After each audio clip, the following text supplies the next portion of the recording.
সংসারে সবথেকে বেশি কোমল বস্তু হলো রেশম।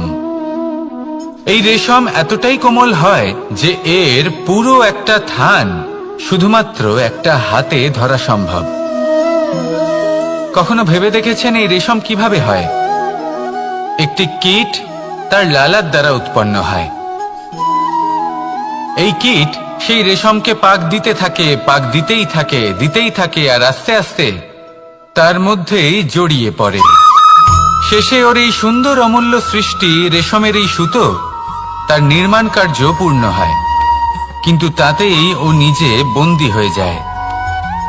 নিজেরই মায়াজালের এই বন্দী গৃহে নিজেই ফেঁসে যায়। এবার এই সুতোকে ব্যবহারযোগ্য করে তোলার জন্য এই কীটগুলিকে এই কবচের সাথেই ফুটন্ত জলে ফেলে দেওয়া হয়। এই সংসারে যদি আমাদের স্বপ্ন এই সংসারের দুঃখ হরণ করার জন্য, এই সংসারে সুখ বিতরণ করার জন্য হয়, তবেই আমাদের প্রগতি সম্ভব। যদি আমাদের এই স্বপ্ন শুধুই আমাদের এবং আমাদের স্বার্থ সিদ্ধির জন্য হয়, তাহলে এই স্বপ্ন আমাদের অন্ধ করে দেবে, আমাদের অন্ধকারের পথে নিয়ে যাবে, আর আমরাও সেই কীটের মতো হয়ে যাব। নিজেদেরই মায়াজালে আমরা নিজেই ফেঁসে যাব, আর শেষে আমরা যদি কিছু লাভ করি তা হবে একাকিত্ব, অন্ধকারময় মৃত্যু। তাই স্বপ্ন অবশ্যই দেখুন, কিন্তু এমন ভাবে স্বপ্ন দেখবেন না যে তার এই বন্দিগৃহে আপনি নিজেই ফেঁসে গেলেন। স্বপ্ন দেখুন পরোপকারে।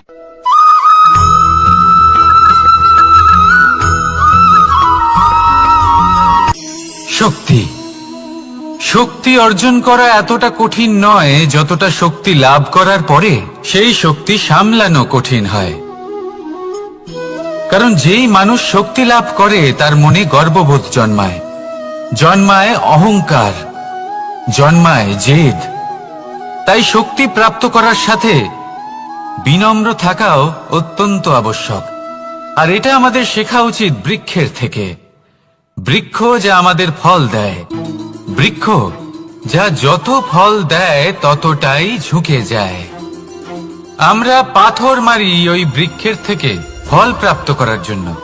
সেই পাথরের মার সহ্য করেও বৃক্ষ আমাদের ফল দেয়। কোনো গর্ববোধ নেই, কোনো অহংকার বোধ নেই, আর সেই জন্য এই বৃক্ষের পুজো করা হয়। এটাই হলো মাহাত্ম্য শক্তির সাথে বিনম্রতার। যদি এই শক্তি সৃজন করে থাকে, সাহায্য করে থাকে, সম্বল হয়ে থাকে, তবেই সেই শক্তি উপযুক্ত। আর নয়তো সেই শক্তি একদিন আপনাকে আসক্ত অবশ্যই করবে। তাহলে শক্তি অবশ্যই অর্জন করুন, কিন্তু তার সাথে সেই শক্তি সামলানোর মতো বিবেকও আপনাকে অবশ্যই জাগ্রত করতে হবে। তাহলে আসুন আমার সাথে ভালোবেসে বলুন রাধা রাধা।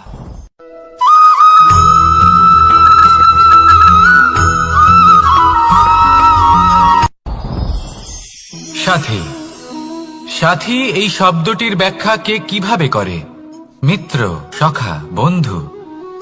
কিন্তু অর্থ একটাই, তিনি যিনি আপনার সঙ্গী হন আর তিনি যার সাথী আপনি হন। এবার সব থেকে বড় প্রশ্ন হলো এটাই যে তিনি কে হতে পারেন যাকে আপনি আপনার সাথী বলে মেনে নিতে পারেন, নিজের সখা, নিজের মিত্র, নিজের বন্ধু মেনে নিতে পারেন। আপনার সাথী হলেন তিনি যিনি দুঃখের সময় আপনার পাশে থাকবেন, আপনার হাত ধরে থাকবেন। আপনার সাথী হলেন তিনি যার হাত আপনি নিজের সুখের দিনে ধরে থাকবেন। সেই সাথীরই হাত ধরুন যিনি দুঃখে সবসময় আপনাকে সাহায্য করার জন্য তৎপর হয়ে থাকেন, আপনার পাশে থাকেন, আর যাকে সুখের দিনে আপনি আপনার সাথে রাখতে পারেন। আর যখন আপনার সাথে আপনার এই সাথী থাকবে তখন আপনি এটা বুঝবেন যে যখন জীবনে দুঃখ আসে তখন এই দুঃখ কমে যায়, সবার মধ্যে ভাগ হয়ে যায়। আর যদি তখন সুখ আসে তাহলে সেটা সবার উপস্থিতিতে আরো বেড়ে যায়।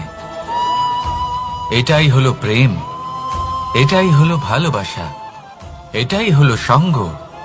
যেমন সম্পর্ক আমার আর রাধার মাঝে।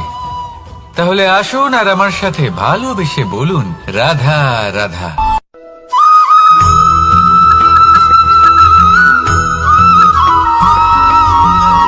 জীবন কিসের উপর নির্ভরশীল? ধনের ওপর।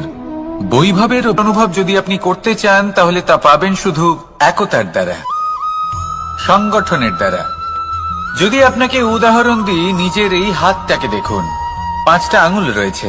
কোনো একটা বস্তুকে নিজের একটা আঙুল দ্বারা তুলে ধরার চেষ্টা করে দেখুন, বড়ই কষ্ট হবে। তখন আপনি বুঝতে পারবেন যখন এই 5টি আঙুল একত্রিত হয় তখন কোনো কাজ কতটা সহজ হতে পারে। এটাই হলো শক্তি একতার। সবথেকে ভালো উদাহরণ যদি আপনাকে দিই তাহলে বাঁশি। এই বাঁশি থেকে অত্যন্ত মধুর সুর নির্গত হয় যা সবার মন প্রসন্ন করে দেয়। এই কথা সত্যি, কিন্তু এই বাঁশি আমি একটা বা দুটো আঙুল দিয়ে বাজাতে পারবো না। আমাকে প্রত্যেকটা আঙুল ব্যবহার করতেই হবে, তবেই এর থেকে মধুর সুর নির্গত হবে যা সকলকে প্রসন্ন করবে, ঠিক কিনা? ঠিক এইভাবেই যদি আপনি চান যে আপনার জীবনরূপী বাঁশি থেকেও মধুর সুর নির্গত হোক বা সবার মনকে প্রসন্ন করে তুলুক, তাহলে আপনাকেও জীবনে একতা নিয়ে আসতেই হবে। আপনি একাও কর্ম করতে পারেন, পথ চলতেও পারেন, সামনেও এগোতে পারেন, সাফল্যও লাভ করতে পারেন। কিন্তু যখন সকলে একসাথে এগোবেন, সেই পথে চলবেন, সেই কর্মই করবেন, তখন লক্ষ্যে অবশ্যই পৌঁছবেন, সাফল্য অবশ্যই লাভ করবেন। কিন্তু সেই সাফল্য এবং তার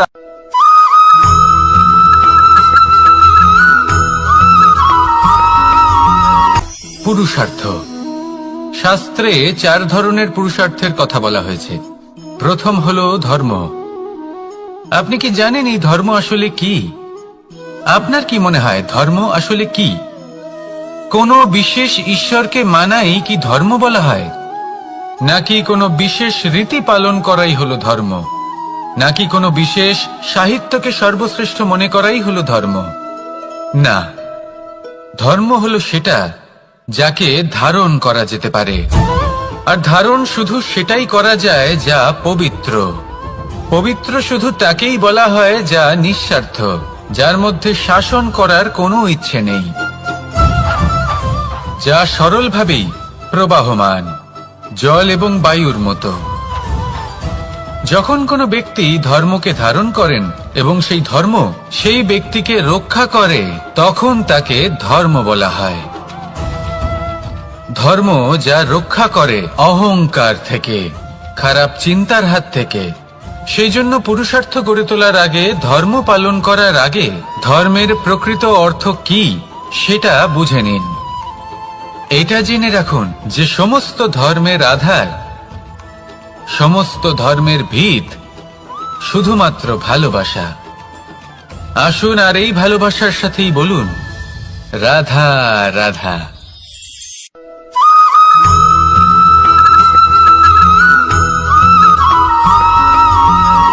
কেউ বলে জীবন খুব ক্ষণস্থায়ী, কেউ বলে জীবন হলো একটা সুন্দর স্বপ্নের মতো, আবার কেউ বলবে জীবন হলো এক কঠোর সত্য। কিন্তু জীবন আসলে কি? জীবন হলো আপনারই প্রতিবিম্ব, একটা দর্পণ। অর্থাৎ আপনি জীবনকে সেইভাবেই পাবেন যেরকম আপনি নিজেকে প্রতিপন্ন করবেন। যদি আপনি দর্পণের দিকে তাকিয়ে হাসেন, তাহলে আপনি সামনে হাসি মুখী দেখতে পাবেন। এবার যদি আপনি গম্ভীর হয়ে থাকেন, তাহলে আপনি একজন রুষ্ট ব্যক্তি দেখতে পাবেন। শেষে সবথেকে বেশি গুরুত্বপূর্ণ হলো আপনার চেষ্টা। আপনাকে সবসময় চেষ্টা করতে হবে যাতে আপনি নিজেকে প্রসন্ন এবং ইতিবাচক মনোভাবে রাখেন। এটা হলো আপনারই উত্তরদায়িত্ব, তাকে পালন করুন। এই মনকে প্রসন্ন রাখুন, এই সংসারকে সুন্দর বলে মনে হবে। আর এই মন প্রসন্ন হয়ে বলবে রাধা রাধা।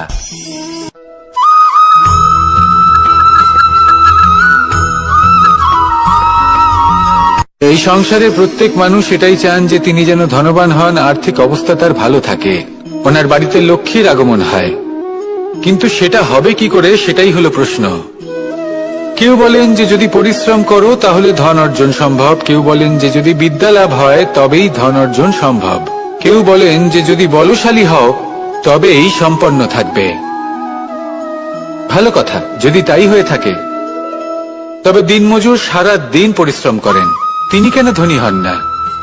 অনেকজন বিদ্বান মানুষ আছেন এই সংসারে, তারা কেন ধনবান হন না?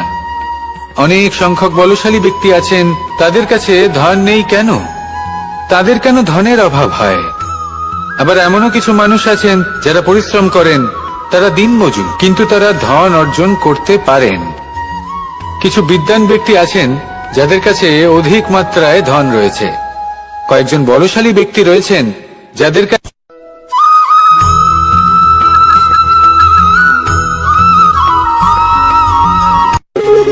যখন মানুষের মৃত্যু হয় তখন কি হয়? অনেক সংখ্যক মানুষ শোক পালন করতে চলে আসেন। যে ব্যক্তি মৃত্যু লাভ করেছেন তার অনেক বস্তু থাকে যেগুলো তার প্রিয়, যেগুলো তিনি ব্যবহার করেছেন। তার শয্যা, তার বস্ত্র, তার আভূষণ সবকিছু তার থেকে বিচ্ছিন্ন করা হয় এবং খালি হাতে তাকে শ্মশানের উদ্দেশ্যে রওনা করা হয়। আমি আপনাকে এই প্রশ্ন করতে চাই, আপনি এই সংসারে কি অর্জন করেছেন? ধন, সম্পত্তি, বস্ত্র, আভূষণ, এই সবকিছু যে আপনি অর্জন করেছেন, আপনার মৃত্যুর পরে তা আপনার থেকে দূর হয়ে যাবে। এর উত্তর হলো একটাই, আপনার কর্ম। শুধু সেটাই আছে যা একান্ত আপনার, আর শুধু সেটাই এই সংসার থেকে চলে যাওয়ার পরেও সংসারেই জীবিত থাকবে। যদি আপনি দুষ্কর্ম করেন তাহলে এই সংসার আপনাকে একটি অনুচিত উদাহরণ হিসেবে মনে রাখবে যে এই ব্যক্তি খুব পাপী ছিল, অনুচিত কর্ম করতেন। যে পথে তিনি চলেছেন সেই পথে কারোর চলা উচিত নয়। সেখানেই যদি আপনি সৎকর্ম করেন তাহলে সংসার চিরকাল এটাই বলবে যে খুব ভালো মানুষ ছিলেন, সবাইকে ভালোবাসতেন, সবাইকে সাহায্য করতেন, আমার খুব প্রিয় মানুষ ছিলেন। এটাই হলো শ্রেষ্ঠ কর্ম।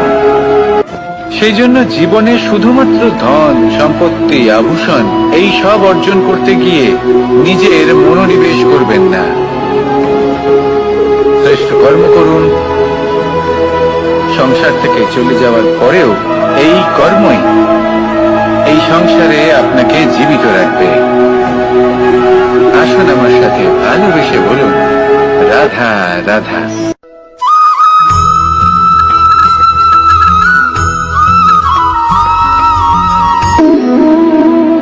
সম্পর্ক হলো আমাদের জীবনের একটি আধার।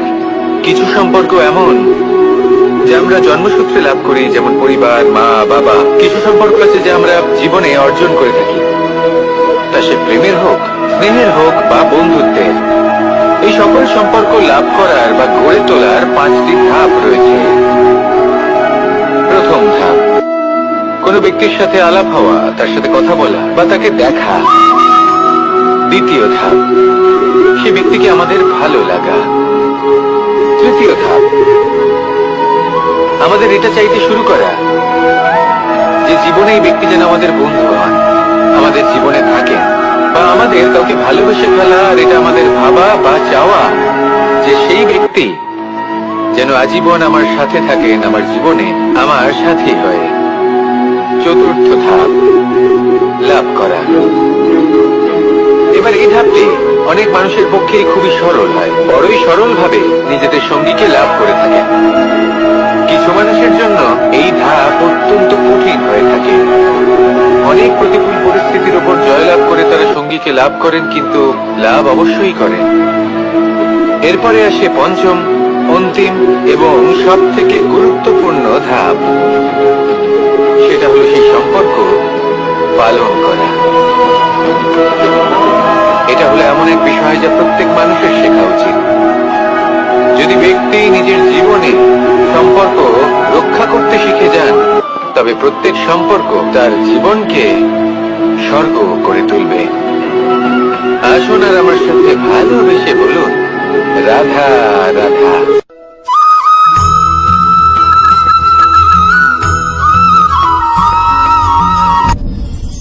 আপনি কি কখনো কোনো জলের ধারা দেখেছেন? তার সামনে যতই মাটি থাকুক না কেন, যতই কাদা থাকুক না কেন, যখন এই জলের ধারা বইতে আরম্ভ করে দেয়, তাহলে নিজের মনের, নিজের ভাবনার, নিজের জীবনের যত অনাবশ্যক তত্ত্ব আছে, অনুপযোগী অংশ রয়েছে, অর্থাৎ অপরিষ্কার অংশ রয়েছে, তা নিজে থেকেই নির্মল হয়ে উঠবে। আর যেরকম জলের ধারা কখনো থেমে থাকে না, সব সময় বয়ে চলে, সেইভাবে আপনিও কখনোই থামবেন না, সবসময় বয়ে চলুন, এগোতে থাকুন। পথে যদি অনেক বিপদ আসে, সমস্যা আসে, থামবেন না, তার উপর নিরন্তর প্রহার করুন, নিরন্তর প্রয়াস করুন আর অগ্রসর হন। আপনি ভেবে দেখুন, এই জলের ধারা কখনো থেমে থাকে না, সবসময় বয়ে চলে, বিপদের সম্মুখীন হয়ে তাকে সাথে বয়ে নিয়ে চলে। সেই জন্য জলের ধারা, প্রবাহমান এই ধারা, এর থেকে কখনো দুর্গন্ধ আসে না, এতে কখনো ময়লা জমতে পারে না, বরং পালিত হয় সুন্দর প্রাণবন্ত জীবজন্তু, যেমন সুন্দর ছোট মাছ। তাই আপনিও এটাই করুন, কখনো থামবেন না, শুধু চলতে থাকুন, জলের ধারার মতো বইতে থাকুন। আপনি আপনার লক্ষ্য অবশ্যই খুঁজে পাবেন, আর তার সাথে নিজের অন্তরের যে মালিন্য রয়েছে তা আপনি নিজেই নিজের থেকে দূরে করে দেবেন। তাহলে আসুন আর আমার সাথে ভালোবেসে বলুন, রাধা রাধা।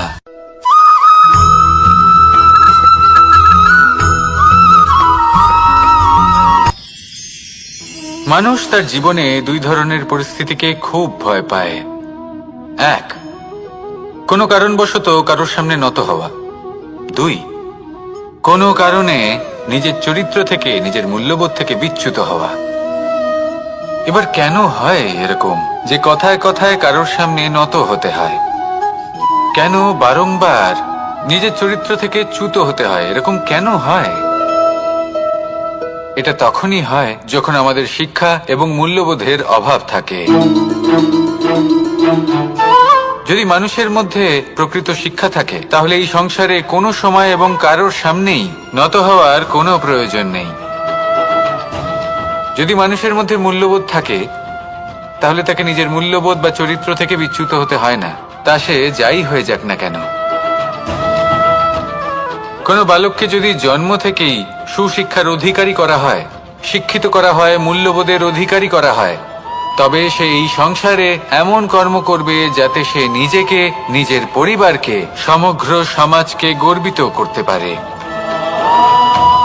শিক্ষা লাভ করুন, মূল্যবোধ লাভ করুন এবং আমার সাথে ভালোবেসে বলুন, রাধা রাধা।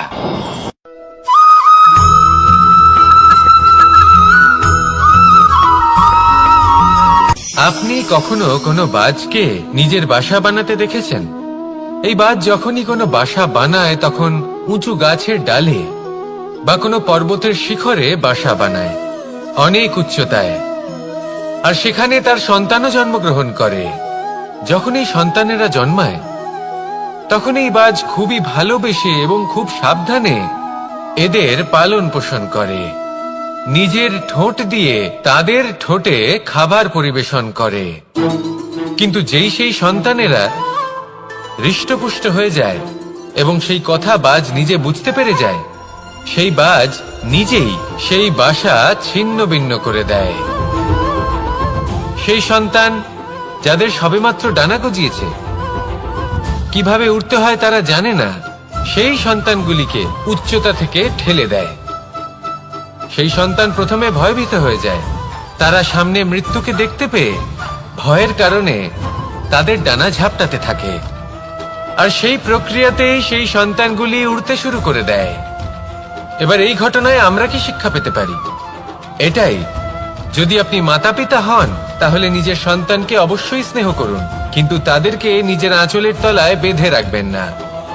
যদি আপনি চান আপনার সন্তান জীবনে উন্নতি করুক, তাহলে নিজের মুঠো থেকে তাদের স্বতন্ত্র করে দিন, এই সংসারে সংঘর্ষ করতে দিন। সেই সন্তান নিজেই বুঝতে পারবে যে জন্মের সময় পাওয়া ডানা কি করে ব্যবহার করতে হয়, আর আপনার চোখের সামনে আপনার সন্তান এই আকাশে উড়তে থাকবে। তাহলে আসুন আমার সাথে ভালোবেসে বলুন, রাধা রাধা।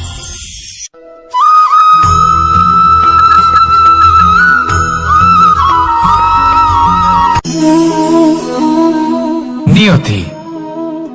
রাধা আমাকে বলে, কৃষ্ণ, যদি তুমি জানো যে নিয়তিতে কি আছে, তাহলে তাকে বদলে দাও না কেন?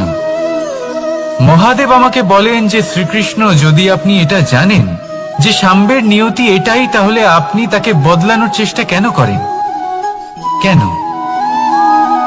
কারণ আমি একজন পিতা, আর পিতার কর্তব্য এটাই, তিনি যেন সম্ভাব্য সব চেষ্টা করেন নিজের সন্তানের মঙ্গলের জন্য।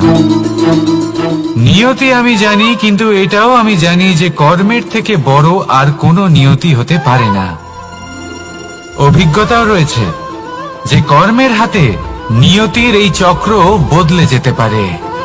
তাই জীবনে যদি আপনার কখনো এমন মনে হয় যে এটা তো অসম্ভব, তখনও চেষ্টা করা কখনোই ছাড়বেন না। কে বলতে পারে আপনারই কর্মের কোনো এক বীজ হয়তো নিয়তির চাকায় আটকে গেল, আর নিয়তিকে নিজের পথ পাল্টাতে হলো, ঠিক কিনা? সেই জন্য নিয়তিকে ভাগ্য মেনে নিয়ে চুপ করে বসে থাকবেন না। নিজের নিয়তি স্বয়ং নিজের কর্মের দ্বারা নির্ধারিত করুন, কারণ আপনার এই কর্মের ওপরেই আপনার অধিকার রয়েছে, আর এই অধিকারকে নিয়তি অনেক সময় সম্মানও করে। তাহলে আসুন আর আমার সাথে ভালোবেসে বলুন, রাধা রাধা।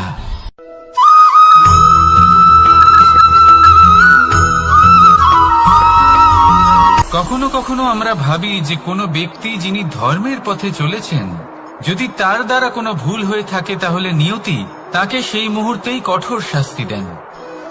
কিন্তু সেই সব মানুষ যারা সংসারের সবথেকে বড় অধর্মী, বহু নিকৃষ্ট মানের কাজ করেন, তাদের নিয়তি অনেক সুযোগ দেন। তাদের নিয়তি এরকম কঠোর প্রহার করেন না। এই ভাবনা কখনো না কখনো মনে আসেই। ভেবে দেখুন কেন? আসলে জীবনকে বেশিরভাগ মানুষ একভাবেই দেখে থাকেন, বিভিন্ন স্তরে একে দেখা উচিত। এবার আপনি বলুন, এই সংসারে কোনো অধর্মী কখনো প্রেরণার উৎস হতে পারেন?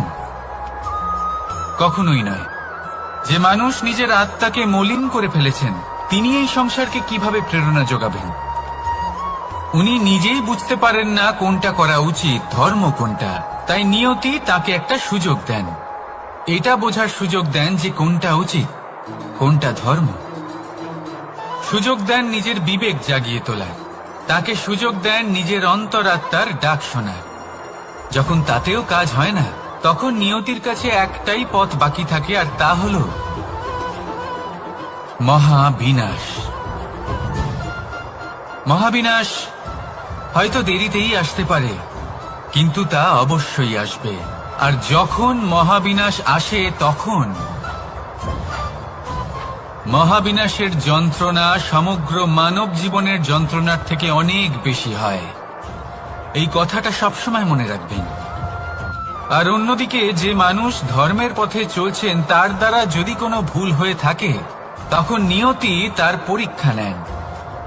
কিছুক্ষণের জন্য মানুষের মনে হতে পারে নিয়তি তাকে কঠোর শাস্তি দিয়েছেন।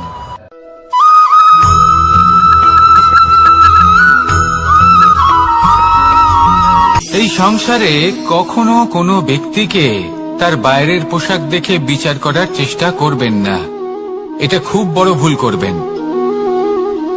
যেমন আমরা জীবনে অনেক সময় এমন করি, ধরুন কোথাও একটা গাছ দেখলাম, খুব বিশাল আকারের একটা গাছ, যেটা মাটির থেকে অনেক উঁচুতে পৌঁছে গেছে, যার বিশাল শাখা আছে। সেগুলো দেখে আমরা ভাবি যে এই গাছে হয়তো কত সুস্বাদু ফল আছে, আমরা সেই গাছের পরিচর্যা করতে থাকি।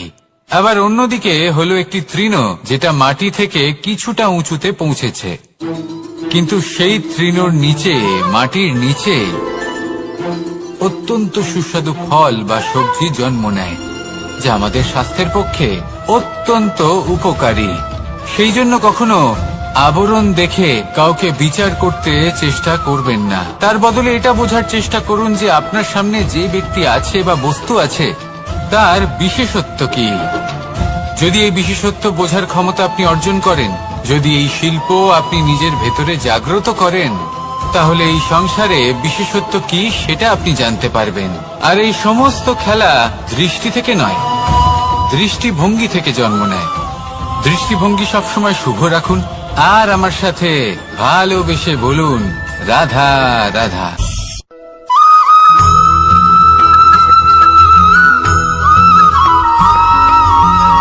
পুরুষার্থ। শাস্ত্রে 4 ধরনের পুরুষার্থের কথা বলা হয়েছে। প্রথম হলো ধর্ম, আপনি কি জানেন এই ধর্ম আসলে কি? আপনার কি মনে হয় ধর্ম আসলে কি? কোনো বিশেষ ঈশ্বরকে মানাই কি ধর্ম বলা হয়? নাকি কোনো বিশেষ রীতি পালন করাই হলো ধর্ম? নাকি কোনো বিশেষ সাহিত্যকে সর্বশ্রেষ্ঠ মনে করাই হলো ধর্ম? না, ধর্ম হলো সেটা যাকে ধারণ করা যেতে পারে, আর ধারণ শুধু সেটাই করা যায় যা পবিত্র। পবিত্র শুধু তাকেই বলা হয় যা নিঃস্বার্থ, যার মধ্যে শাসন করার কোনো ইচ্ছে নেই, যা সরলভাবেই প্রবাহমান, জল এবং বায়ুর মতো। যখন কোনো ব্যক্তি ধর্মকে ধারণ করেন এবং সেই ধর্ম সেই ব্যক্তিকে রক্ষা করে, তখন তাকে ধর্ম বলা হয়। ধর্ম যা রক্ষা করে অহংকার থেকে, খারাপ চিন্তার হাত থেকে। সেই জন্য পুরুষার্থ গড়ে তোলার আগে, ধর্ম পালন করার আগে ধর্মের প্রকৃত অর্থ কি সেটা বুঝে নিন। এটা জেনে রাখুন যে সমস্ত ধর্মের আধার, সমস্ত ধর্মের ভিত শুধুমাত্র ভালোবাসা। আসুন আর এই ভালোবাসার সাথেই বলুন রাধা রাধা।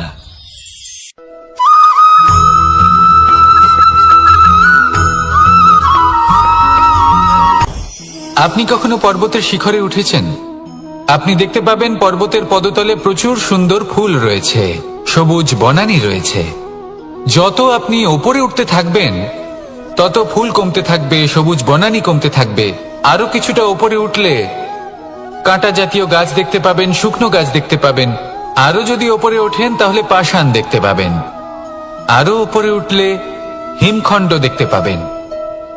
এই যে পর্বত, তা মনুষ্য জীবনের সবথেকে উত্তম উদাহরণ। মানুষ যখন সাফল্যের শিখরে পৌঁছতে চান, মহানুভবতার শিখরে পৌঁছতে চান, পথে যত আস্তে আস্তে উপরে উঠতে থাকেন, ততই ভৌতিক বস্তু তার থেকে বিচ্ছিন্ন হতে থাকে। যদি তিনি সেই ভৌতিক বস্তুগুলি ত্যাগ না করতে পারেন, তাহলে কখনোই সেই স্থানে পৌঁছতে পারবেন না।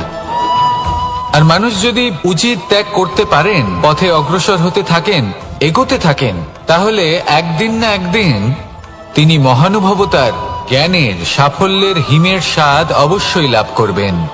মনে রাখবেন, মানব জীবনে ত্যাগ হলো অত্যন্ত গুরুত্বপূর্ণ অংশ। আসুন আমার সাথে ভালোবেসে বলুন রাধা রাধা।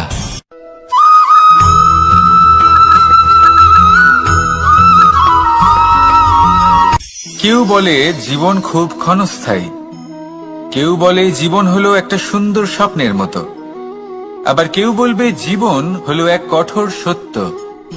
কিন্তু জীবন আসলে কি? জীবন হলো আপনারই প্রতিবিম্ব, একটা দর্পণ। অর্থাৎ আপনি জীবনকে সেইভাবেই পাবেন যেরকম আপনি নিজেকে প্রতিপন্ন করবেন। যদি আপনি দর্পণের দিকে তাকিয়ে হাসেন, তাহলে আপনি সামনে হাসি মুখী দেখতে পাবেন। এবার যদি আপনি গম্ভীর হয়ে থাকেন, তাহলে আপনি একজন রুষ্ট ব্যক্তি দেখতে পাবেন। শেষে সবথেকে বেশি গুরুত্বপূর্ণ হলো আপনার চেষ্টা। আপনাকে সবসময় চেষ্টা করতে হবে যাতে আপনি নিজেকে প্রসন্ন এবং ইতিবাচক মনোভাবে রাখেন। এটা হলো আপনারই উত্তরদায়িত্ব, তাকে পালন করুন। এই মনকে প্রসন্ন রাখুন, এই সংসারকে সুন্দর বলে মনে হবে। আর এই মন প্রসন্ন হয়ে বলবে রাধা রাধা।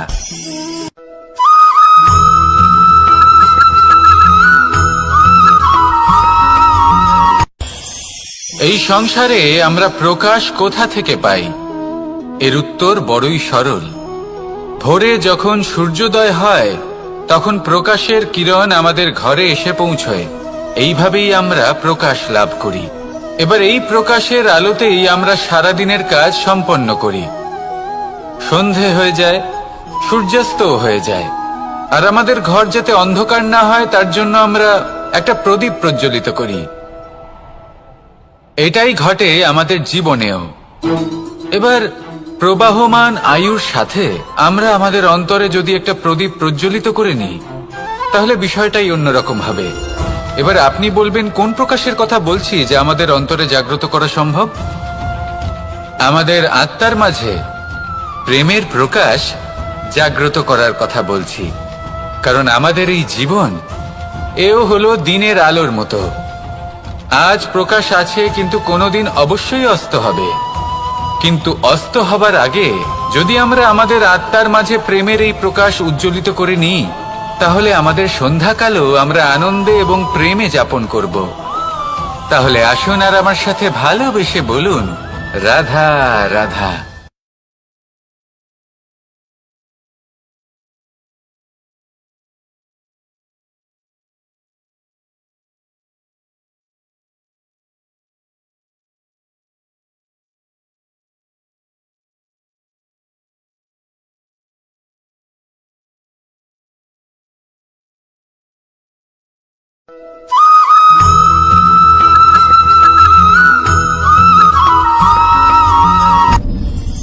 আপনি কি কখনো কোনো জলের ধারা দেখেছেন? তার সামনে যতই মাটি থাকুক না কেন, যতই কাদা থাকুক না কেন, যখন এই জলের ধারা বইতে আরম্ভ করে দেয়, তাহলে নিজের মনের, নিজের ভাবনার, নিজের জীবনের যত অনাবশ্যক তত্ত্ব আছে, অনুপযোগী অংশ রয়েছে, অর্থাৎ অপরিষ্কার অংশ রয়েছে, তা নিজে থেকেই নির্মল হয়ে উঠবে। আর যেরকম জলের ধারা কখনো থেমে থাকে না, সব সময় বয়ে চলে, সেইভাবে আপনিও কখনোই থামবেন না। সবসময় বয়ে চলুন, এগোতে থাকুন।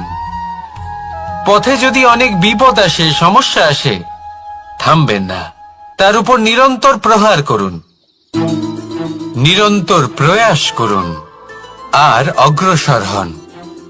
আপনি ভেবে দেখুন, এই জলের ধারা কখনো থেমে থাকে না, সবসময় বয়ে চলে, বিপদের সম্মুখীন হয়ে তাকে সাথে বয়ে নিয়ে চলে। সেই জন্য জলের ধারা, প্রবাহমান এই ধারা, এর থেকে কখনো দুর্গন্ধ আসে না, এতে কখনো ময়লা জমতে পারে না, বরং পালিত হয় সুন্দর প্রাণবন্ত জীবজন্তু, যেমন সুন্দর ছোট মাছ। তাই আপনিও এটাই করুন, কখনো থামবেন না, শুধু চলতে থাকুন, জলের ধারার মতো বইতে থাকুন। আপনি আপনার লক্ষ্য অবশ্যই খুঁজে পাবেন, আর তার সাথে নিজের অন্তরের যে মালিন্য রয়েছে, তা আপনি নিজেই নিজের থেকে দূরে করে দেবেন। তাহলে আসুন আর আমার সাথে ভালোবেসে বলুন, রাধা রাধা।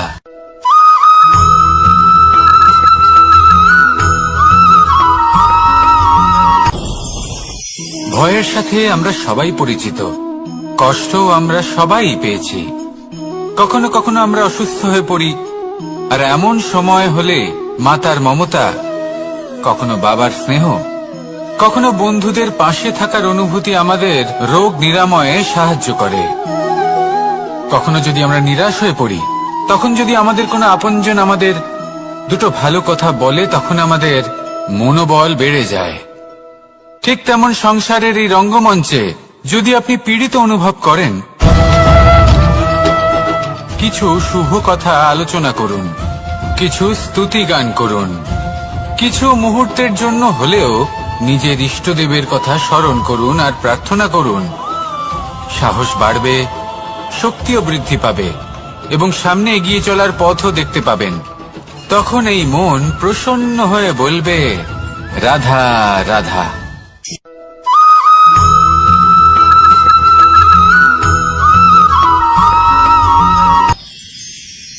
মানুষ তার জীবনে দুই ধরনের পরিস্থিতিকে খুব ভয় পায়। এক, কোনো কারণবশত কারোর সামনে নত হওয়া। দুই, কোনো কারণে নিজের চরিত্র থেকে, নিজের মূল্যবোধ থেকে বিচ্যুত হওয়া। এবার কেন হয় এরকম যে কথায় কথায় কারোর সামনে নত হতে হয়? কেন বারংবার নিজের চরিত্র থেকে চ্যুত হতে হয়? এরকম কেন হয়?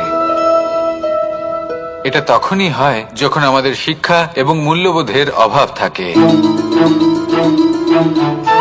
যদি মানুষের মধ্যে প্রকৃত শিক্ষা থাকে, তাহলে এই সংসারে কোনো সময় এবং কারোর সামনেই নত হওয়ার কোনো প্রয়োজন নেই।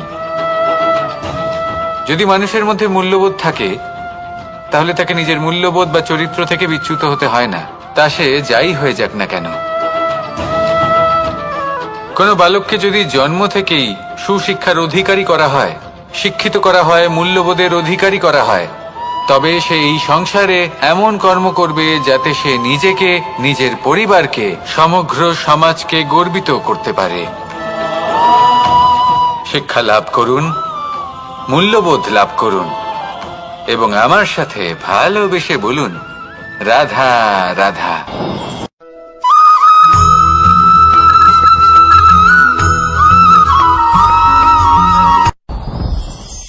সাথী। সাথী এই শব্দটির ব্যাখ্যা কে কিভাবে করে? মিত্র, সখা, বন্ধু।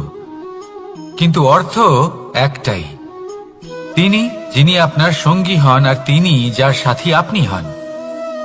এবার সব থেকে বড় প্রশ্ন হলো এটাই যে তিনি কে হতে পারেন যাকে আপনি আপনার সাথী বলে মেনে নিতে পারেন, নিজের সখা, নিজের মিত্র, নিজের বন্ধু মেনে নিতে পারেন। আপনার সাথী হলেন তিনি যিনি দুঃখের সময় আপনার পাশে থাকবেন, আপনার হাত ধরে থাকবেন। আপনার সাথী হলেন তিনি যার হাত আপনি নিজের সুখের দিনে ধরে থাকবেন। সেই সাথীরই হাত ধরুন যিনি দুঃখে সবসময় আপনাকে সাহায্য করার জন্য তৎপর হয়ে থাকেন, আপনার পাশে থাকেন, আর যাকে সুখের দিনে আপনি আপনার সাথে রাখতে পারেন। আর যখন আপনার সাথে আপনার এই সাথী থাকবে তখন আপনি এটা বুঝবেন যে যখন জীবনে দুঃখ আসে তখন এই দুঃখ কমে যায়, সবার মধ্যে ভাগ হয়ে যায়। আর যদি তখন সুখ আসে তাহলে সেটা সবার উপস্থিতিতে আরো বেড়ে যায়। এটাই হলো প্রেম, এটাই হলো ভালোবাসা, এটাই হলো সঙ্গ। যেমন সম্পর্ক আমার আর রাধার মাঝে।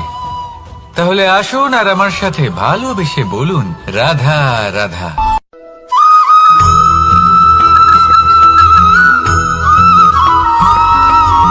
কখনো কখনো আমরা ভাবি যে কোনো ব্যক্তি যিনি ধর্মের পথে চলেছেন, যদি তার দ্বারা কোনো ভুল হয়ে থাকে তাহলে নিয়তি তাকে সেই মুহূর্তেই কঠোর শাস্তি দেন। কিন্তু সেই সব মানুষ যারা সংসারের সব থেকে বড় অধর্মী, বহু নিকৃষ্ট মানের কাজ করেন, তাদের নিয়তি অনেক সুযোগ দেন। তাদের নিয়তি এরকম কঠোর প্রহার করেন না। এই ভাবনা কখনো না কখনো মনে আসেই। ভেবে দেখুন কেন? আসলে জীবনকে বেশিরভাগ মানুষ একভাবেই দেখে থাকেন, বিভিন্ন স্তরে একে দেখা উচিত। এবার আপনি বলুন, এই সংসারে কোনো অধর্মী কখনো প্রেরণার উৎস হতে পারেন? কখনোই নয়। যে মানুষ নিজের আত্মাকে মলিন করে ফেলেছেন তিনি এই সংসারকে কিভাবে প্রেরণা যোগাবেন? উনি নিজেই বুঝতে পারেন না কোনটা করা উচিত, ধর্ম কোনটা। তাই নিয়তি তাকে একটা সুযোগ দেন, এটা বোঝার সুযোগ দেন যে কোনটা উচিত, কোনটা ধর্ম। সুযোগ দেন নিজের বিবেক জাগিয়ে তোলার, তাকে সুযোগ দেন নিজের অন্তরাত্মার ডাক শোনার। যখন তাতেও কাজ হয় না তখন নিয়তির কাছে একটাই পথ বাকি থাকে, আর তা হল মহাবিনাশ। মহাবিনাশ হয়তো দেরিতেই আসতে পারে, কিন্তু তা অবশ্যই আসবে। আর যখন মহাবিনাশ আসে তখন মহাবিনাশের যন্ত্রণা সমগ্র মানব জীবনের যন্ত্রণার থেকে অনেক বেশি হয়। এই কথাটা সবসময় মনে রাখবেন।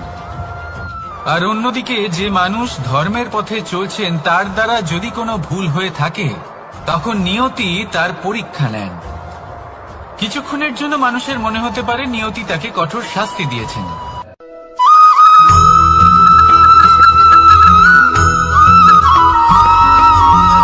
মানুষের মানসিকতা এমন হয় যে সে যতটা করে আশা করে যে তার থেকে অনেক বেশি তার বদলে সে পাবে। দেখুন, সবকিছুই আপনার ভাবনা চিন্তার উপর নির্ভর করছে। আপনি যদি ফলের বিষয়ে ভেবে কর্ম করতে থাকেন তাহলে সেটা অনুচিত। জীবনের আসল আনন্দ হলো নিজের কর্ম করতে থাকা, ফলের চিন্তা করা উচিত নয়। যদি আপনি এরকম ভাবেন যে আমি এতটা করছি, আমার এতটা পাওয়া উচিত, সেই ভাবনা অনুচিত। যদি আপনি সেবার মানসিকতা নিয়ে কর্ম করতে থাকেন, কর্মচক্রে প্রবাহিত হন, যদি আপনি এমন ভাবনা রাখেন যে আমি এতটা পাচ্ছি তাই এর থেকে অনেক বেশি আমি কর্ম করব, তাহলে নিশ্চিত রূপে আপনি যতটা করছেন তার থেকে অনেক বেশি আপনি পাবেন, আপনার আশার থেকে অনেক বেশি আপনি পাবেন। শুধু জীবনে অনেক বেশি কাজ করতে থাকুন, ফলের চিন্তা করবেন না। আর মনে রাখবেন, এই ভাবনাই সব থেকে বড় বীজ। কর্মের উপর বিশ্বাস রাখুন, জীবনে যা যা আপনি চান সবই সুখময় হবে। আসুন আর আমার সাথে ভালোবেসে বলুন, রাধা রাধা।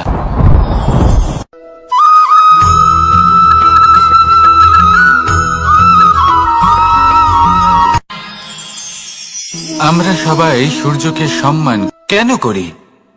কারণ আমরা জানি যে সন্ধেবেলা যখন সূর্যাস্ত হবে তখন শুধুমাত্র অন্ধকার বাকি থাকবে। ঠিক কিছুটা এরকমই হয় আমাদের মাতা পিতাও, যিনি আমাদের জন্ম দেন, আমাদের ভরণ পোষণ করেন, আমাদের বড় করেন, আমাদের প্রেম প্রদান করেন। কখনো কখনো তাদের মুখ থেকে কটু কথা নিঃসৃত হয়, আমাদের দুঃখ হয়, কিন্তু তখন আমাদের এটা বোঝা উচিত এগুলি নিঃসৃত হচ্ছে আমাদেরই মঙ্গলের জন্য। যেমন সূর্যদেব, উনিও উত্তাপ দিয়ে থাকেন আমাদেরই মঙ্গলের জন্য, যাতে ফসল পাকতে পারে, যাতে জল বাষ্প হয়ে মেঘ হতে পারে, বৃষ্টি হতে পারে, আর এই সংসারে নিরন্তর জলের প্রবাহ থাকে। আমাদের মাতা পিতা, তাদের কঠোর আচরণ, তাদের কঠোর অনুশাসনের পেছনে লুকিয়ে থাকে ওনাদের ভালোবাসা। আমাদের তা বুঝতে হবে, সসম্মানে ওনাদের গ্রহণ করতে হবে। কারণ ঠিক সূর্যাস্তের পরে যেমন চতুর্দিক অন্ধকারচ্ছন্ন হয়ে যায়, তেমনি আমাদের জীবন থেকে যখন আমাদের মাতা পিতা চলে যায় তখন আমাদের জীবনেও শুধু এবং শুধুমাত্র অন্ধকারই ছেয়ে থাকে। সেই জন্য নিজের মাতা পিতাকে সম্মান করুন, ওনাদের ভালোবাসা প্রদান করুন। এই মন আর এই জীবন প্রসন্ন হয়ে বলবে, রাধা রাধা।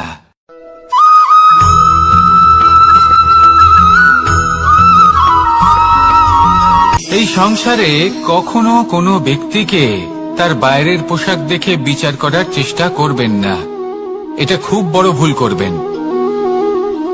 যেমন আমরা জীবনে অনেক সময় এমন করি, ধরুন কোথাও একটা গাছ দেখলাম, খুব বিশাল আকারের একটা গাছ, যেটা মাটির থেকে অনেক উঁচুতে পৌঁছে গেছে, যার বিশাল শাখা আছে। সেগুলো দেখে আমরা ভাবি যে এই গাছে হয়তো কত সুস্বাদু ফল আছে, আমরা সেই গাছের পরিচর্যা করতে থাকি। আবার অন্যদিকে হলো একটি তৃণ, যেটা মাটি থেকে কিছুটা উঁচুতে পৌঁছেছে, কিন্তু সেই তৃণর নিচে, মাটির নিচে অত্যন্ত সুস্বাদু ফল বা সবজি জন্ম নেয়, যা আমাদের স্বাস্থ্যের পক্ষে অত্যন্ত উপকারী। সেই জন্য কখনো আবরণ দেখে কাউকে বিচার করতে চেষ্টা করবেন না। তার বদলে এটা বোঝার চেষ্টা করুন যে আপনার সামনে যে ব্যক্তি আছে বা বস্তু আছে তার বিশেষত্ব কি। যদি এই বিশেষত্ব বোঝার ক্ষমতা আপনি অর্জন করেন, যদি এই শিল্প আপনি নিজের ভেতরে জাগ্রত করেন, তাহলে এই সংসারে বিশেষত্ব কি সেটা আপনি জানতে পারবেন। আর এই সমস্ত খেলা দৃষ্টি থেকে নয়, দৃষ্টিভঙ্গি থেকে জন্ম নেয়। দৃষ্টিভঙ্গি সবসময় শুভ রাখুন আর আমার সাথে ভালোবেসে বলুন, রাধা রাধা।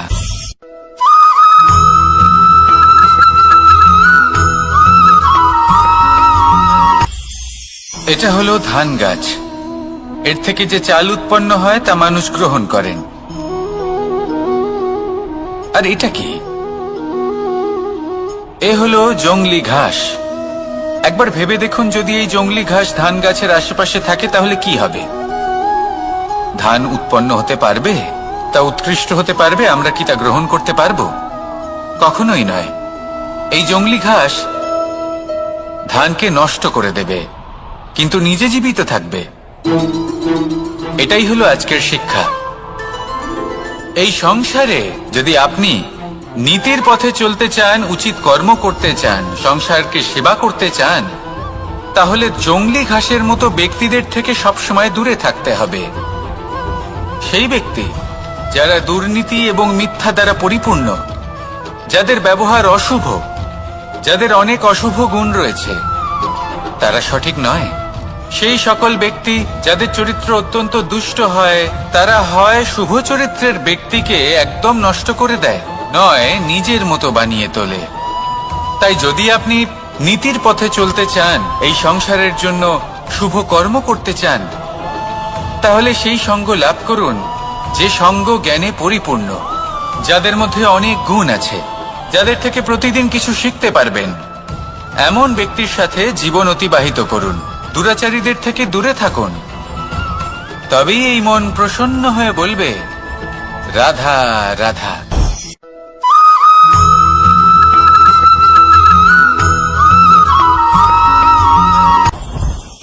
জীবনে কিছু শেখা অত্যন্ত গুরুত্বপূর্ণ।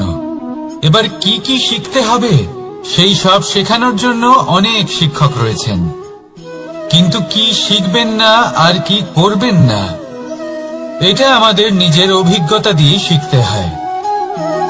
কিন্তু তার মানে এটা নয় যে যদি আপনাকে শিখতে হয় যে আগুনের তাপ কতটা, আপনাকে আগুনের মধ্যে হাত দিতে হবে। না, অন্য কারোর অভিজ্ঞতা দ্বারাও শিখতে পারেন। প্রশ্ন শুধুমাত্র একটাই যে আপনি কি শিখতে চান নাকি চান না। যদি আপনি এটাই ভাবেন যে আমি শুধুই নিজের অভিজ্ঞতা দ্বারাই শিখতে চাই, তাহলে জীবনকাল ছোট মনে হবে, অনেক কিছুই শিখতে পারবেন না। তাই নিজের সাথে সাথে বড়দের অভিজ্ঞতার দ্বারাও শেখা শুরু করে দিন। এই সংসারের অভিজ্ঞতা দ্বারা শিখতে শুরু করে দিন। আর এটা নিশ্চিত রূপে শেখা আবশ্যক যে কখন কি করবেন না, কোথায় থামতে হবে আর কোথায় থামবেন না। তাহলে আসুন আর আমার সাথে ভালোবেসে বলুন রাধা রাধা।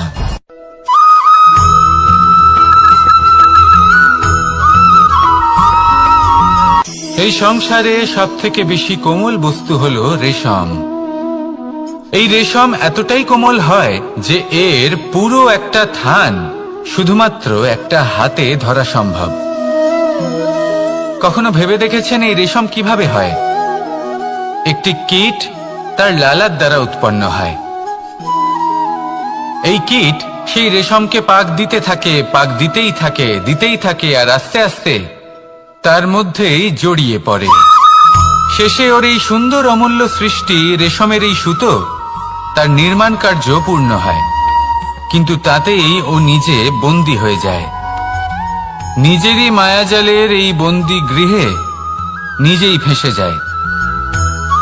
এবার এই সুতোকে ব্যবহারযোগ্য করে তোলার জন্য এই কীটগুলিকে এই কবচের সাথেই ফুটন্ত জলে ফেলে দেওয়া হয়। এই সংসারে যদি আমাদের স্বপ্ন এই সংসারের দুঃখ হরণ করার জন্য, এই সংসারে সুখ বিতরণ করার জন্য হয়, তবেই আমাদের প্রগতি সম্ভব।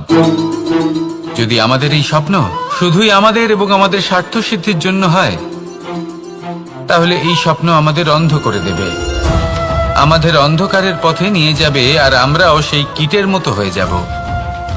নিজেদেরই মায়াজালে আমরা নিজেই ফেঁসে যাব, আর শেষে আমরা যদি কিছু লাভ করি তা হবে একাকিত্ব, অন্ধকারময় মৃত্যু। তাই স্বপ্ন অবশ্যই দেখুন, কিন্তু এমন ভাবে স্বপ্ন দেখবেন না যে তার এই বন্দিগৃহে আপনি নিজেই ফেঁসে গেলেন।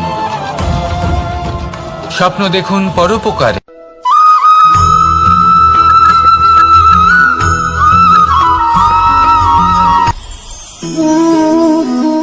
শক্তি এক অত্যন্ত বিচিত্র বস্তু, বা বলতে পারেন অনুভূতি।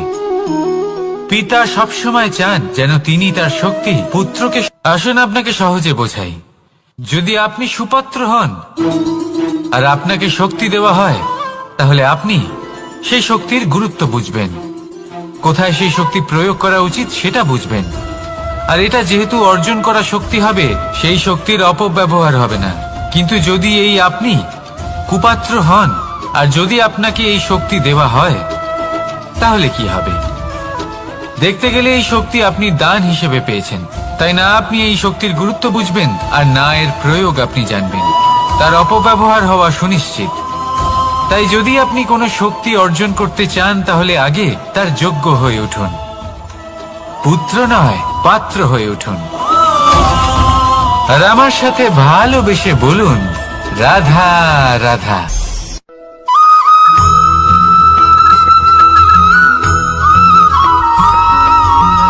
এই সংসারে প্রত্যেক মানুষ এটাই চান যে তিনি যেন ধনবান হন, আর্থিক অবস্থা তার ভালো থাকে, ওনার বাড়িতে লক্ষ্মীর আগমন হয়। কিন্তু সেটা হবে কি করে, সেটাই হলো প্রশ্ন। কেউ বলেন যে যদি পরিশ্রম করো তাহলে ধন অর্জন সম্ভব, কেউ বলেন যে যদি বিদ্যা লাভ হয় তবেই ধন অর্জন সম্ভব, কেউ বলেন যে যদি বলশালী হও তবেই সম্পন্ন থাকবে। ভালো কথা, যদি তাই হয়ে থাকে তবে দিনমজুর সারা দিন পরিশ্রম করেন, তিনি কেন ধনী হন না? অনেকজন বিদ্বান মানুষ আছেন এই সংসারে, তারা কেন ধনবান হন না? অনেক সংখ্যক বলশালী ব্যক্তি আছেন, তাদের কাছে ধন নেই কেন? তাদের কেন ধনের অভাব হয়? আবার এমনও কিছু মানুষ আছেন যারা পরিশ্রম করেন, তারা দিনমজুর, কিন্তু তারা ধন অর্জন করতে পারেন। কিছু বিদ্বান ব্যক্তি আছেন যাদের কাছে অধিক মাত্রায় ধন রয়েছে। কয়েকজন বলশালী ব্যক্তি রয়েছেন যাদের কাছে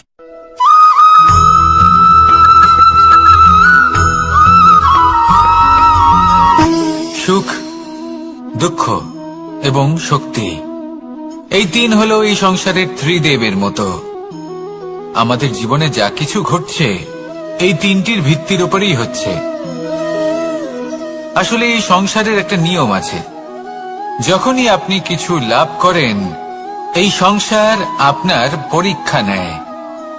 এটা জানার জন্য আপনার পরীক্ষা নেয় যে আপনি যা কিছুই লাভ করেছেন আপনি কি আদৌ সেটার যোগ্য কিনা। ঠিক সেইভাবেই এই সুখ, দুঃখ এবং শক্তি আপনার পরীক্ষা নিয়ে থাকে। যখন সুখ আসে তখন সে আপনার পরীক্ষা নেয় যে আপনার মধ্যে অহংবোধ জাগ্রত হয়নি তো। যদি অহংবোধ চলে আসে তাহলে সুখ সেখানেই সঙ্গ ত্যাগ করে। দুঃখ আপনার ধৈর্যের পরীক্ষা নিতে থাকে, আর যদি আপনার মধ্যে ধৈর্য না থাকে তাহলে এটা আপনাকে আরো বেশি দুঃখের গভীর অন্ধকারে ঠেলে দেবে। সেখানে শক্তি পরীক্ষা নেয় আপনার বিনম্রতার। যদি আপনি বিনম্র না হন তাহলে হয় এই শক্তি আপনার সঙ্গ ত্যাগ করবে, নয় এই শক্তি বিনম্রতার অভাবে আপনার পতনের কারণ হতে পারে।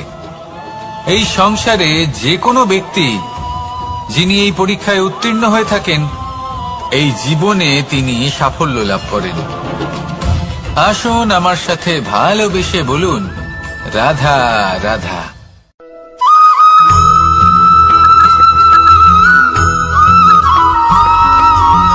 পঞ্চতত্ত্বের মধ্যে দ্বিতীয় তত্ত্ব হল ধরণী, ভূমি, যাকে আমরা ধরণী মাতা বলি।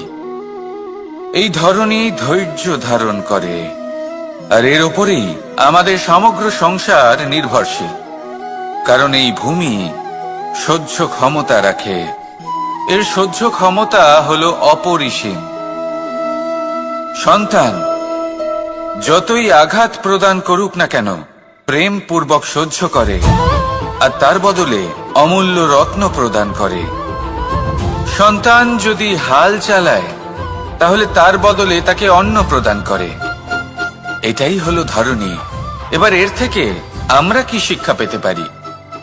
এটাই যে কারোর জন্য কিছু করা বা কাউকে কিছু দেওয়া মনে কোনো কামনা ছাড়াই।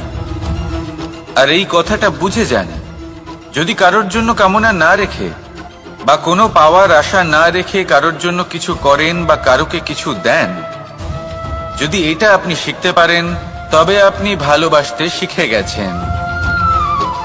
আর সেই জন্যই এই ধরিত্রীকে মাতা বলা হয়। কারণ মাতা শুধু উনি নন যিনি গর্ভে সন্তানকে ধারণ করেন, মাতা তো উনিও যিনি জীবন বাঁচতে শেখান, যিনি জীবন বাঁচার উদাহরণ প্রদান করেন। তাহলে ধরণীর থেকে এই নিঃস্বার্থ ভাব শিখুন, নিঃস্বার্থ ভালোবাসা শিখুন, আর এই ভালোবাসার সাথেই বলুন, রাধা রাধা।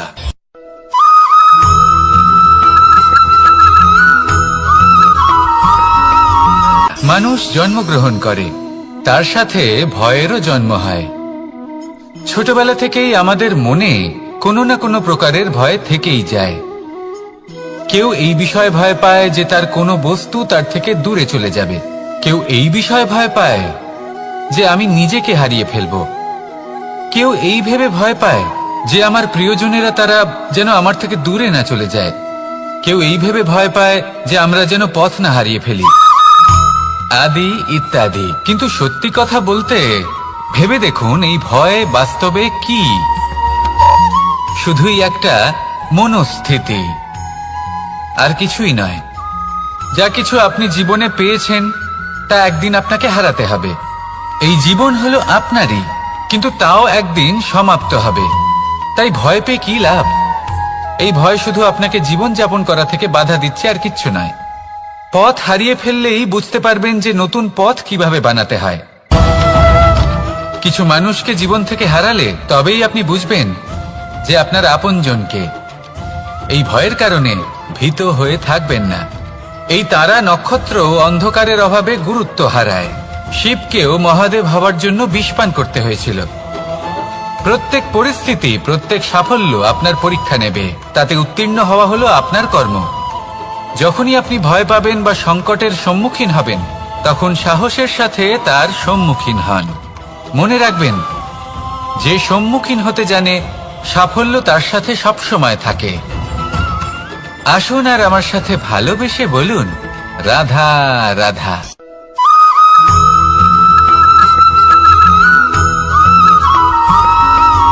জীবনে অগ্রসর হওয়ার জন্য আমাদের কাকে প্রয়োজন হয়? মাতা পিতা, বন্ধু, প্রেম, সাহায্য, অর্থ, পরিশ্রম, আশা। ভিন্ন ভিন্ন মানুষ ভিন্ন ভিন্ন বিকল্প চয়ন করে। যদি আমি আপনাকে বলি, তাহলে জয় আর পরাজয়ের মন্ত্র দুটো শব্দের উপর নির্ভর করে, মেনে নেওয়া আর দৃঢ় হওয়া। যদি মেনে নেন তাহলে হেরে যাবেন, যদি দৃঢ় হন তাহলে নিশ্চিত রূপে জয়ী হবেন। যদি কখনো আপনি ক্লান্ত হয়ে ওঠেন, আপনি দুঃখী হন, পুরোপুরি ভেঙে পড়েছেন, তখন মেনে নেবেন না যে আপনি ভেঙে পড়েছেন, নয়তো হেরে যাবেন। তখন উল্টে স্থির করবেন যে যাই হয়ে যাক না কেন, আমি জয়ী হবই। আর আপনি দেখবেন যে জয় নিশ্চিত রূপে আপনার কাছেই আসবে। তাহলে এই কথা মনে রাখবেন আর আমার সাথে ভালোবেসে বলবেন, রাধা রাধা।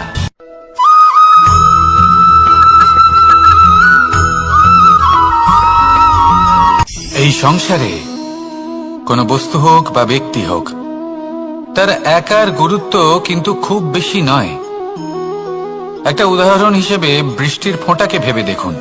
যদি একটি বৃষ্টির ফোঁটা হয় তাহলে তার খুব বেশি গুরুত্ব থাকে না, কিন্তু যখন সহস্র বৃষ্টির ফোঁটা মেঘের মধ্যে দিয়ে ঝরে পড়ে, তখন সেটা বর্ষার রূপ ধারণ করে। সেই বর্ষা যা এই প্রকৃতিকে শান্ত করে। সেইভাবেই পাথরের ছোট টুকরো, তার খুব বেশি গুরুত্ব থাকে না, কিন্তু যখন অসংখ্য পাথরের টুকরো একত্রিত হয় তখন তা পর্বতের আকার ধারণ করে। সেইভাবেই কিছু মানুষ যখন একত্রিত হন তখন তৈরি হয় পরিবার, কিছু পরিবার যখন একত্রিত হয় তখন তৈরি হয় সমাজ, যখন অনেক সংখ্যক সমাজ একত্রিত হয় তখন তৈরি হয় রাজ্য। এবার এই রাজ্যের সবথেকে গুরুত্বপূর্ণ ব্যক্তি হতে পারেন রাজা, কিন্তু তাও সেই রাজা একা কিছু করতে পারেন না। যুদ্ধ লড়ার সময় তারও নিজের সৈন্যদলকে প্রয়োজন পড়ে। কিন্তু এই সংসারে এমন একজন ব্যক্তি আছেন যিনি একাই সব কাজ করতে থাকেন, এবং সেই ব্যক্তি হলেন মা। আমাদের জীবনে একজন পিতার ভূমিকা কিন্তু নিঃসন্দেহে অমূল্য, কিন্তু আমাদের সকলের জীবনে যে ভূমিকা একজন মায়ের তা অন্য কারোর থাকে না। একজন মা একাই সন্তানকে বড় করতে পারেন, সংস্কারী করে তুলতে পারেন, তার জন্য পরিশ্রম করেন। আর এত কিছু কাজ করার পরেও তার কাজের জন্য তিনি প্রশংসা অবশ্য পান না। উল্টে যদি সেই সন্তান অনুচিত পথে চালিত হয়, অনুচিত কর্ম করে, তখন সেই মাকেই অপবাদের পাত্র হয়ে উঠতে হয়। আমাদের জীবনে মায়ের যোগদান কতটা সেটা বুঝুন। আপনাকে বড় করে তোলার জন্য উনি কতটা পরিশ্রম করেছেন সেটা বুঝুন। আজ থেকে, এখন থেকে, এই মুহূর্ত থেকে মাকে সম্মান করতে শিখুন। যখন সময় পাবেন, যখন সুযোগ হবে, তখন তার প্রশংসা করুন, ওনারও ভালো লাগবে।